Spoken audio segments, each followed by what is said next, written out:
पाणी मिळालं पाहिजे यासाठी घेतलेले आहे। पण गेल्या कित्येक दिवसापासून प्रत्येक गावातून तक्रारी अशा आहेत की जलजीवन मिशन योजनेमध्ये काही ठिकाणी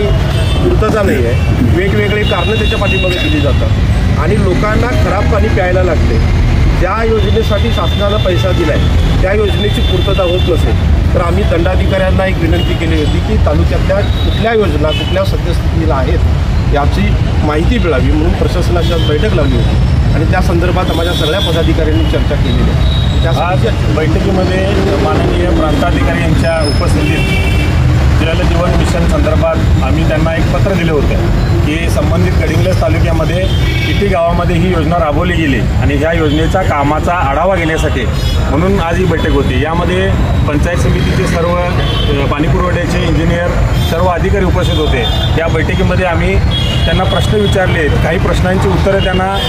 देता आली नाहीत कारण त्यांच्याकडं असणारा कामाचा आढावा हा 100% कुठेतरी दाबला गेलेला आहे, त्यांच्यावरती कुणाला तरी दर्पण आहे असं आम्हाला दिसतंय। यामध्ये 87 गावामध्ये जी जलजीवनची योजना राबवली गेली या 87 गावामध्ये एका ठेकेदाराच्या नावे 13 कामं गेलेलं आम्हाला आज इथं मोठं गांभीर्याने ही गोष्ट आहे। 13 कामं एका ठेकेदाराच्या नावावर जर देत असतील तर प्रशासनाकडे माणसं नाहीत का? आणि ती 13 कामं जर असतील त्याच गावामध्ये किमान 70% कामं अर्धवट आहेत, मग याच्यावरती तुम्ही काय कारवाई करणार आहे? हे येणारा एक महिन्यात आम्ही त्यांना मुदत दिलेली आहे, त्यांना डेडलाईन दिलेली आहे आणि ह्या योजनेमध्ये जी कामं 95% 99% पूर्ण आहेत त्या ठिकाणी सुद्धा काळं पाणी येतं आहे, अजूनही त्या पाण्याची स्वच्छता नाही। ते पाणी हर घर जल आणि हर घर नल ही योजना जी केंद्राची राबवली गेली हे पैसे शासनाचे, महाराष्ट्र शासनाचे, तुमच्या आमच्या खिशातले टॅक्सचे जाणारे पैसे, ही कुणाच्या खिशातली मालमत्ता नाही। याच्यावरती जर प्रशासन आपली मोहर ठेवत असेल, ग्रामपंचायतीमध्ये सरपंच असतील किंवा संबंधित सदस्य असतील त्यांना कुठलाही रोल दिलेला नाही, मुख्य कार्यकारी अधिकारी यांच्या आधिपत्याखाली ह्या सर्व टेंडर झालेले आहेत आणि ह्या टेंडरची पूर्तता आमचा असा आरोप आहे की प्रत्येक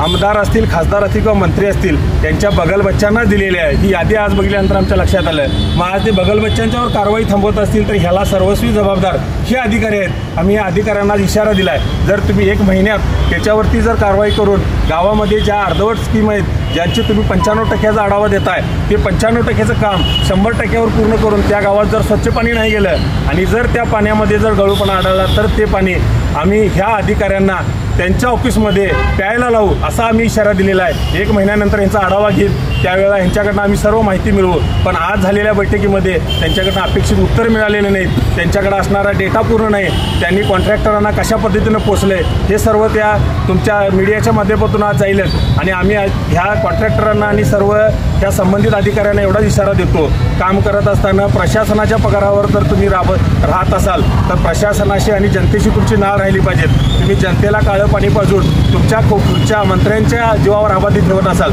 तर शिवसेना ह्या खुर्च्या उचलून टाकल्याशिवाय पुढच्या महिन्यात राहणार नाही एवढा इशारा या बैठकीमध्ये असं आश्वासन दिलेलं आहे। आज जलजीवन मिशनच्या बाबतीमध्ये जे काय मुद्दे त्या अधिकाऱ्यांनी मांडलेले त्या अधिकाऱ्यांनी मांडलेल्या मुद्द्यांचं शिवसेनेच्या आमच्या सर्व पदाधिकाऱ्यांना समाधान न झाल्यामुळं त्याची सर्व कागदपत्रे असतील किंवा त्यांनी केलेली कामं जी अर्धवट आहेत त्या सगळ्या कामांचा आढावा 1 महिन्याच्या आतमध्ये घेण्याचं त्यांनी या ठिकाणी संबंधित अधिकाऱ्यांनी आज आमच्या समोर एक धक्कादायक अशी बातमी की तालुक्यामध्ये चर्चेचा विषय व्हावा आणि एक राज्यामध्ये एक काळीमा फासणाऱ्या अशा पद्धतीचं या ठिकाणी गडिंग्लज तालुक्यामध्ये जलजीवन मिशनचं जे काम चालू आहे, एका कामासाठी एका ठेकेदाराला किमान त्याची कुवत 2 कोटीची असावी त्या ठेक्याची टेंडरची,